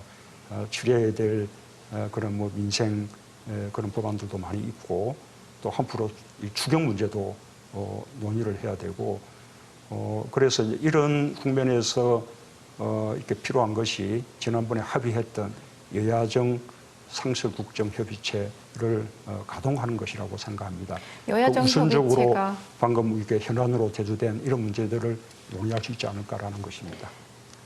11월에 가동되고 지금 계속 이어지지 않고 있습니다. 이 책임이 어디에 있느냐를 따질 수도 있겠지만 사실 국정 운영의 총책임자로서 대통령께서 야당과의 관계를 이렇게 풀지 않고 오랜 시간 끌고 간다라는 거는 결과론적으로는 국정 운영의 부담으로 돌아오는 것 아닐까요? 원로들 주문도 대통령이 먼저 나서서 풀어라 이런 주문이 상당히 있었던 것으로 그 점은 제가 동의를 하지 않을 수가 없는데 그러나 이제 돌이켜 보자면 제가 2년 전 5월 10일 내일이죠. 그때 약식으로 취임식을 하면서 그 취임식 이전에 야당 당사들을 전부 다 방문들을 했습니다. 그 이후에도 아마 역대 어느 대통령보다 이렇게 자주 야당 대표들이든 원내대표들이든 이렇게 만나왔습니다. 그러나 또 그런 식으로 약속을 해서 이렇게 만나는 것이 또 정국에 따라서 이렇게 이제 원활하지 않을 수도 있기 때문에 아예 여야정 상설국정협의체를 합의하면서는 분기에 한 번씩 그냥 고정적으로 상황에 상관없이 열기로 그렇게 이제 합의를 했는데 그것이 지난 3월이었습니다. 그 약속이 지켜지지 않은 것입니다. 그래서 지금이라도 그 약속을 이렇게 함께 국민들에게 지키는 모습을 보이자라고 지금 제가 말씀을 드리고 있는 것이고요. 어쨌든 노력을 하더라도 이렇게 손바닥도 마주 쳐야 이게 손뼉 소리가 나는 것이기 때문에 저의 그 제안에 대해서 야당들 측에서 좀 성의 있는 야당 입장에서 대답이 있기를 보면 바라겠습니다. 야당 입장에서 보면 여러 현안들이 야당이라고 하면 특히 이제 제1야당 얘기를 안 할 수가 없는데 자유한국당 입장에서 보면 청와대가 주도해서 여당이 끌어가는 것으로 해서 야당의 의견을 전혀 반영하지 않고 전국을 끌어가고 있다 이런 판단을 하고 있는 것이고 그렇기 때문에 지금 대통령께 독재자라고 얘기를 하는 것 아니겠습니까? 그 독재자 들으셨을 때 어떤 느낌이셨습니까?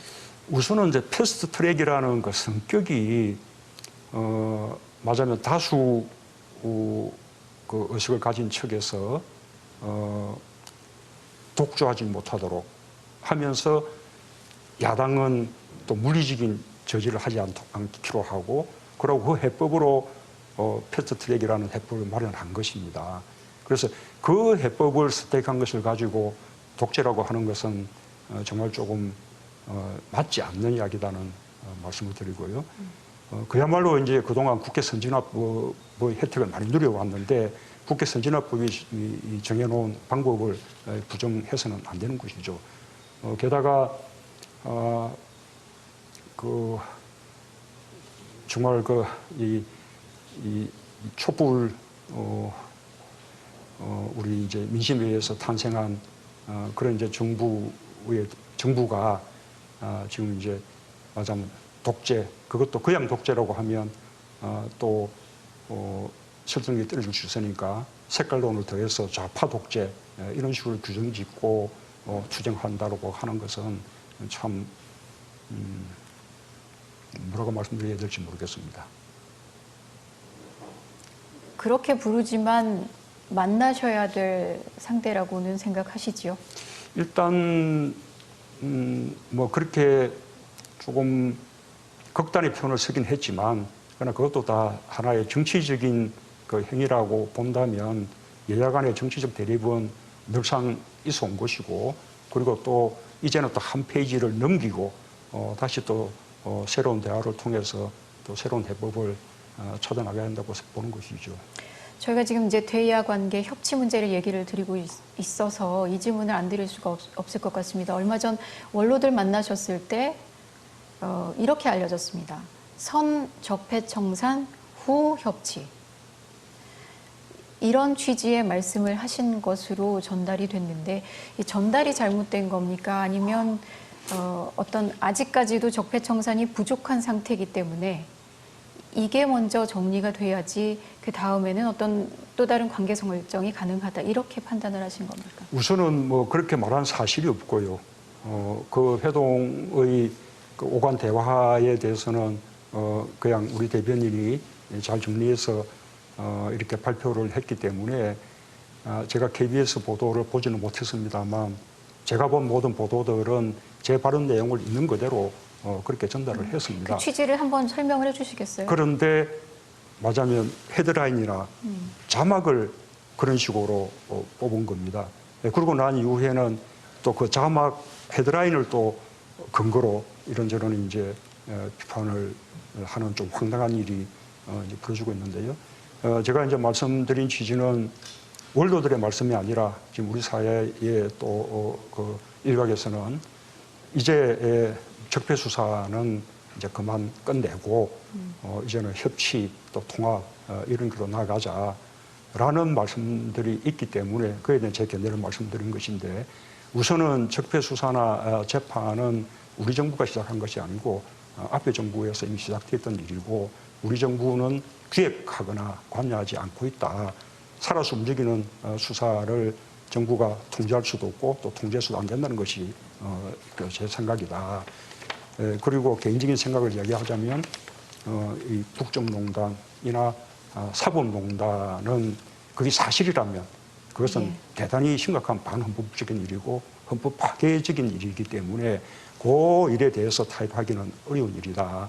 그래서 그것이 사실 여부를 빨리 규명하고 그다음에 청산하면서 새로운 시대로 나아가자라는 이 이제 그 기본적인 방향에 대해서 서로 간에 공감들이 있다면 협치나 이런 것이 수월할 텐데 지금 사법농단이나 국정농단을 바라보는 시각 자체 그걸 바라보는 기본 입장 자체가 다르기 때문에 좀 협치에 어려움이 있는 것 같아 이런 이제 제 소회를 말씀드린 것이죠. 예, 그렇게 이해를 하도록 하겠습니다.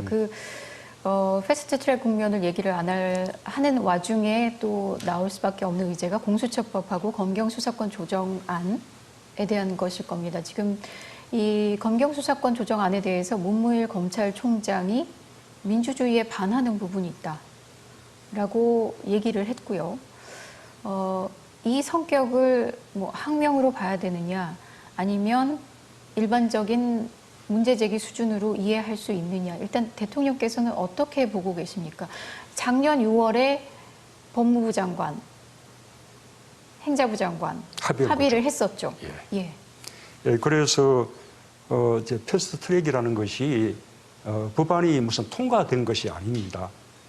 법안을 상정시키는 것입니다. 그렇죠. 앞으로 상임위원회에서 논의하게 되고 또 국회 본회의에서 논의하게 되기 때문에 그것이 통과되기 위해서는 또 국회에서 또 두루 여론들을 수렴하는 그런 절차를 아마 거칠 것이라고 봅니다. 그래서 검찰도 이런 법률 전문 집단이고 그다음에 또 수사 기구이기 때문에 충분히 자신들의 의견을 이렇게 밝힐 수 있다고 생각합니다. 저는 뭐 그런 차원에서 밝힐 수 있는 방식이 그런 차원에서 공개적인 이해를 하고 있지만 제가 분명하게 조금 검찰에서 말씀드리고 싶은 것은 지금 공수처 법안도 그렇고 수사권 조정도 그렇고 지금까지 검찰이 맞으면 사정기구로서 본연의 역할을 다 하지 못했기 때문에 그 개혁의 방안으로서 논의가 되는 것입니다. 검찰 스스로 개혁을 할 수 있는 많은 기회들을 지금까지 놓쳐 왔습니다. 그래서 검찰이 그런 개혁의 어떤 당사자이고 맞으면 이제는 셀프 개혁으로서는 안 된다라는 것이 국민들의 이렇게 보편적인 생각이 이기 때문에 그런 이제 방안들이 지금 마련되고 있는 것이어서 검찰이 좀 보다 좀 겸허한 그런 자세를 가져야 한다고 생각을 합니다. 예, 알겠습니다. 그 검경 수사권 조정 공수처법 얘기가 나온 김에 이 조국 민정수석 얘기를 좀 여쭤보고 싶습니다. 이 두 가지 사법개혁안이 어쨌든 국회의 패스트트랙 절차에 들어가게 됐고 그것이 의미하는 것은 이제 입법 절차로 넘어갔다는 것입니다. 그 와중에 어떤 뭐 정부 부처가 의견 개진을 할 수 있겠지만 그거는 정해진 과정에 따르면 될 테고요. 그렇다고 한다면 조국 수석의 어떤 민정수석으로서의 소임은 일정 부분 좀 정리가 된 걸로 저희가 이해를 해도 될까요? 조국 수석이 혹시 이제 정치에 나갈 것이냐 뭐 이런 이제 거칠은 그런 묻는 여론도 것이라면 많습니다. 예. 저는 뭐 조국 수석에게 무슨 정치를 권유하거나 할 생각은 전혀 없습니다. 그 여부는 뭐 전적으로 본인이 판단할 문제이고요. 민정수석의 지금 가장 중요한 우리 정부에서의 지금 책무가 인사검증뿐만 아니라 이런 권력 기관들에 대한 개혁, 이것이 이제 가장 중요한 임무 중에 하나이죠. 지금 정부 차원에서 할 수 있는 개혁들은 거의 상당히 다 했다고 생각합니다.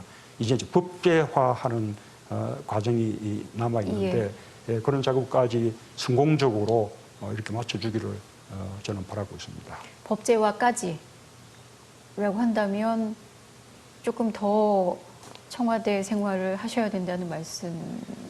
일단 아직은 테스트 트랙에 올라가긴 했지만 예. 상임위의 논의도 남아 있고 이렇게 또 많은 절차들이 남아 있을 뿐만 아니라 그 방안도 지금 이제 확정된 것이 아니죠. 예를 들면 그 지난번 법무부 장관과 행자부 장관 사이에 공수 조정에 대해서 서로 간 합의가 이루어졌는데 이번에 패스트트랙에 이렇게 합의를 하기 위해서 거기에 일부 더해지거나 수정된 부분도 있었습니다. 예. 이제 특히 그 가운데 검찰의 피자 신문 조서에 대한 증거 능력을 인정하지 않는다거나 이런 부분들은 사실 검찰로서는 우려를 표현할 만한 것이라고 나는 이제 생각을 합니다. 반면에 수사받는 국민 입장에서는 한결 수월해진 것이라고도 볼 수도 있고 경찰 입장에서도 충분히 지금까지 가능한 논거라고 제기되었던 부분 아닌가요? 공판 중심주의를 강화한다는 측면에서는 필요한 것이긴 하지만 지금 우리의 사법 체제가 그 단계까지 지금 충분히 준비되어 있느냐라는 부분들은 더 논의가 필요한 것이죠. 그에 대해서는 법원 측의 의견도 들어볼 필요가 있다고 생각하고요. 어쨌든 조금 다양한 이 의견 수렴은 필요하다고 생각합니다. 조금 전에 이제 조국 민정수석 말씀을 하시면서 인사 검증 문제를 꺼내셨습니다. 그 질문을 안 드릴 수가 없을 것 같습니다. 지금까지 청와대의 인사와 검증 양쪽 다 만족스러우십니까? 국민들은 상당히 낮은 점수를 주고 있는 분야이기도 합니다. 우선 그 인사 실패다 또는 뭐 더 심하게는 인사 참사다라고까지 표현하는 부분은 저는 동의하지 않습니다. 네.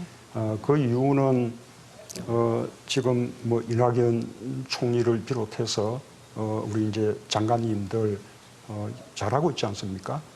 지금까지 문재인 정부가 어느 정도 이렇게 해왔다면 그것은 대통령이 혼자서 잘한 것이 아니라 말하자면 내각이 잘해준 것이라고 생각합니다. 임명된 그런 장관들이 업무를 제대로 못한다면 그것이야말로 인사 실패인 것인데 잘하고 있다면 인사 실패일 수가 없는 것이죠. 심지어 인사청문 보고서가 채택되지 않은 채 임명된 장관님들도 굉장히 좋은 평을 받는 분들이 많습니다. 그러면 청와대의 추천이 문제입니까? 안 그러면 인사청문회가 문제입니까? 지금 이제 인사 실패라고 부르는 부분들은 검증에 있어서 청와대의 검증에 있어서 국민들의 눈높이에 맞지 않는 부분들이 때로 있었다라는 지적인 것 같고 그 점은 저도 겸하게 인정을 합니다. 그래서 보다 검증을 더 이제 강화해야 하겠다라는 그런 다짐을 하고 있고 여러 가지 노력을 하고 있다는 말씀을 드리겠습니다. 그러니까 이제 뭐 예를 들어서 임명은 됐지만 이미선 헌법재판관 같은 경우는 이제 35억 주식 투자 논란이 됐었고, 국토부 장관 후보자의 경우에는 국토부 장관이 다주택 하지 말아라고 하면서 본인이 다주택 했던 것, 이런 것들이 인사청문 과정에서 드러났고, 거기서 국민들은 어떤 기준이 맞는 거냐, 검증이 잘못된 거냐, 기준이 잘못됐던 것이냐, 아니면 판단이 잘못됐던 것이냐, 청와대의 판단이, 이거를 물었었던 것이 이렇게 봐주시면 저는 좋겠습니다. 청와대의 검증부터 청문회까지 전체가 하나의 검증의 과정인 것이죠. 청와대의 검증이 완결지을 수 없습니다. 이 소수의 인원이 짧은 기간에 공적 자료에 의존해서 하는 검증이 완벽할 수 있겠습니까? 그러니 그 청와대에 추천이 있으면 그 뒤에 언론이 검증하는 것이고 또 인사청문을 통해서 검증하는 것이죠. 전체 과정을 통해서 검증되는 것을 보고 인사권자인 대통령이 최종 판단해서 임명하거나 하지 않거나 이렇게 하게 되는 것이기 때문에 청와대의 검증에서 마저 밝혀내지 못한 부분이 있었다거나 또는 국민들의 눈높이에 맞지 않는 부분이 있었다 해서 그 자체로서 그냥 검증의 실패다, 책임져야 된다, 이렇게 이제 말할 수는 없다는 것이죠. 그런 다만 사안이 우리가 이제 국민의 눈높이에 좀 더 맞는 검증을 할 수 있도록 우리는 계속해서 노력해 나가겠다는 것이고요. 또 하나 이제 말씀드리고 싶은 것은 청와대가 그런 흠결이 있음에도 불구하고 그 발탁하려고 하는 것은 또 한편으로는 그분의 어떤 그 능력이나 실력을 또 평가해서 발탁하고 싶은 생각들이 있기 때문입니다. 그런데 그 부분은 제대로 설명이 이분의 되지 능력과 않았습니다. 실력을 함께 좀 이렇게 교량해서 적절한 분인지 아닌지를 판단해야 되는데 지금 인사청문회 과정은 너무 정쟁으로 흠결만 가지고 이렇게 정쟁을 벌이기 때문에 정말 좀 아주 능력 있는 분들조차 또 그런 분들 가운데서 별로 흠결이 없는 분들조차도 우선 청문회라는 자리에 서기가 싫어서 또는 가족들이 반대하기 때문에 가족들까지 도마 위에 오르는 것이 싫기 때문에 고사를 하는 그런 실정이거든요. 그래서 지금처럼 계속 청문회가 정쟁의 장처럼 이렇게 운영이 된다면 이것은 좋은 인사를 발탁하는 과정이 아니라 오히려 좋은 인사의 발탁을 막는 그런 과정이 될 거라는 우려를 가지고 있습니다. 그렇다면 지금 한번 제도 개선을 어떻게 해야 될지도 고민해야 될 시점일 수도 있는데요. 민정수석 하시고 시민사회수석 하실 당시에 인사 문제가 생겨서 현재의 어떤 장관 후보자에 대한 인사청문 제도가 그 당시에 도입이 됐고요. 그래서 지금 한 10수년 정도 사실 우리 사회가 이제 그 인사청문회 문화를 겪어온 셈입니다.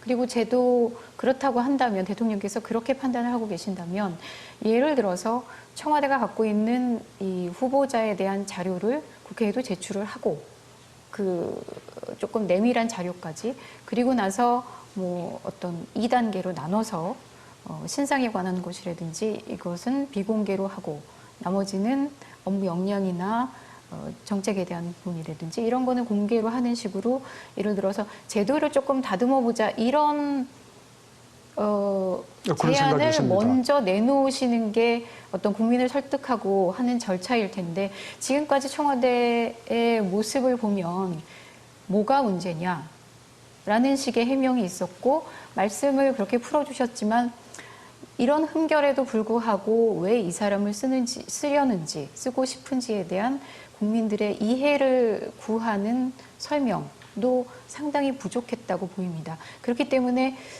유능한 게 맞는가, 솔직한 게 맞는가 이런 비판을 받았던 게 아닐까 싶은데요. 이 부분에 대해서는 좀 설명을 해주셔야 될 것 같습니다. 아까 첫 번째 부분, 이렇게 제도화 부분은 저희가 이미 제안하고 있습니다. 그게 이제 미국식으로 인사청문 절차를 좀 2단계로 나누어서 첫 번째는 도덕성 검증, 그 과정은 조금 비공개적으로 하고 그 대신에 청와대와 국회, 야당 모든 정보를 서로 공유하는 것입니다. 그 정보를 다 모아서 이분이 공직자로서 말하자면 자격 있냐 없냐를 먼저 이제 판단하고 거기서 이제 통과되고 나면 그 뒤에는 능력이나 정책 역량을 가지고 검증을 하는 그것은 공개적으로 하는 것이죠. 이제 그렇게 하는 것이 바람직하다고 생각하고 있고 그렇게 지금 제안을 하고 있습니다. 그렇게 된다면 청와대가 가지고 있는 모든 자료들 우리도 제출할 뿐만 아니라 또 반대로 또 야당의 그런 검증 자료들도 저희가 또 함께 또 보고 판단하고 할 수가 있을 테지요. 청와대가 이제 후보자를 예, 문재인 대통령의 취임 2주년을 맞은 인터뷰가 지금 청와대 상춘제에서 진행 중에 있는데 국내 문제와 국제 문제로 나눠서 진행이 됩니다. 국내 문제를 한 40분 정도 하고 국제 문제를 20분 정도 한다고 저희는 전해 들었습니다만 조금 이제 시간은 더 길어져서 진행이 되고 있습니다. 국내 문제에 대한 인터뷰는 지금 거의 다 끝나가는 그런 상황이고요. 이제 잠시 후면 국제 문제에 대한 인터뷰가 진행이 될 텐데 그건 좀 짧게 진행이 됩니다만 저희들은 일단 여기까지만 전해드리고요. 그리고 광고 30초만 전해드리고 저희가 준비한 다른 중요한 소식도 좀 있어서 바로 이어서 전해드리도록 하겠습니다.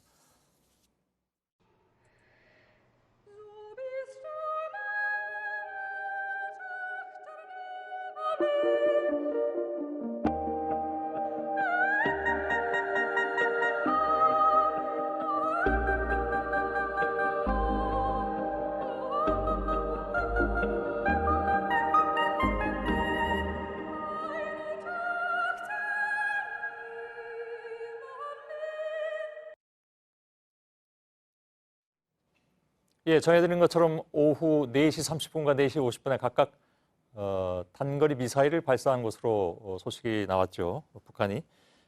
새로 들어온 소식이 있는지 국방부 바로 연결해서 좀 우선 점검을 해보겠습니다. 김소연 기자가 지금 기다리고 있습니다. 자, 군에서 추가로 파악된 내용이 나왔습니까? 네, 군에서 입장을 추가로 낸 것은 없습니다. 다만 저희가 새롭게 취재한 내용이 있어서 전해드리겠습니다. 예. 군 당국 관계자는 한 발은 이스칸데르급, 다른 한 발은 스커드 미사일일 가능성이 있다고 말했습니다. 이스칸데르급이라면 지난 주말에 북한이 쏜 것과 비슷한 것이다. 이런 추정도 가능합니다. 다만 아직 군 당국의 분석이 끝나지 않았기 때문에 정밀 분석 결과는 기다려봐야 할 것 같습니다. 예. 스티븐 비건 미 국무부 대북정책 특별대표가 지금 들어와 있고 인도적 지원 문제를 협의 중인 상황에서 왜 또 단거리 미사일 추정 발사체를 쏜 것이냐. 국방부 쪽에서 어떻게 분석을 하고 있습니까? 그것까지만 좀 듣죠. 예, 국방부 쪽의 분석은 아직 나오지 않고 있고요. 전문가들은 한미 간의 식량 지원 수준에서 논의가 이루어지다 보니까 북한이 원하는 비핵화 쪽 협상 내용이 나오지 않고 있어서 북한이 이같이 대응한 것이다. 이런 분석을 내놓고 있습니다. 북미 대화 이슈를 인도 지원이나 제재 완화보다는 체제 보장 쪽으로 전환시키려는 의도로 풀이됩니다. 또 북한이 최근 민감하게 생각하는 한미 연합 군사훈련이 진행됐습니다. 미국은 지난 2일에 이어서 현지 시간으로 오늘 ICBM 시험 발사를 합니다. 북한 내부에서도 군부 강경파들의 반발을 의식하지 않을 수 없었을 것이다. 이런 해석도 북한 전문가들 사이에서는 나오고 있습니다. 예, 알겠습니다. 국방부에 나가 있는 김소현 기자였습니다. 잘 들었습니다. 마지막 소식입니다. 삼성바이오로직스의 분식회계 수사 속보로 마무리하겠습니다. 공장 바닥에 자료를 숨긴 보안 실무자가 어젯밤에 구속됐습니다. 증거인멸 혐의로만 삼성 직원 3명이 구속이 됐는데 내일은 상무급 임원 2명도 구속심사를 받게 됩니다. 특히 검찰은 삼성이 지난해 금융당국에 결정적인 제보를 한 직원을 색출하려 한 정황도 파악한 것으로 JTBC 취재 결과 확인됐습니다. 이가혁 기자입니다. 회사 경비동에 따로 장소를 두고 임직원을 계속 불러내 노트북을 검사했다. 공장 바닥을 뜯어 중요한 증거가 담긴 저장 장치를 숨겼다. 삼성 바이오로직스의 분식 회계와 관련해 이 같은 증거인멸 사례가 잇따라 나오면서 삼성 그룹 차원의 문제로 커지고 있습니다. 지난달 29일에 이어 어제 또 한 명이 구속되면서 증거인멸 혐의로 수감된 직원만 벌써 3명입니다. 이들에게 증거를 숨기라고 지시한 혐의를 받는 삼성전자 사업지원 TF 소속 백모 상무와 보안선진화 TF 소속 서모 상무도 내일 구속 여부가 가려집니다. 둘 다 옛 미래전략실 후속인 삼성전자 TF 소속 임원입니다. 영장이 발부되면 삼성 고위 경영진으로 가는 수사에도 속도가 붙을 것으로 보입니다. 특히 지난해 8월을 기점으로 이들 두 상무가 임직원의 휴대전화기나 노트북 검열을 지시한 횟수가 크게 늘어난 것으로 전해졌습니다. 삼성 바이오로직스 직원이 금융당국에 주요 문건을 제보한 그 시점입니다. 검찰은 당시 삼성이 내부 제보자를 색출하거나 추가 제보자를 막으려 한 게 아닌지 의심하면서 수사를 이어가고 있습니다. JTBC 이가혁입니다. 네, 날씨입니다. 내일도 맑고 건조한 날씨가 이어지겠습니다. 낮 최고 기온 서울 26도, 대전 27도 등 일부 지역은 초여름 날씨를 보이겠습니다. 초미세먼지 농도는 호남 지역을 뺀 대부분 지역에서 나쁨일 거란 예보입니다. 예, 저희들은 내일도 최선을 다하겠습니다. 여러분 고맙습니다.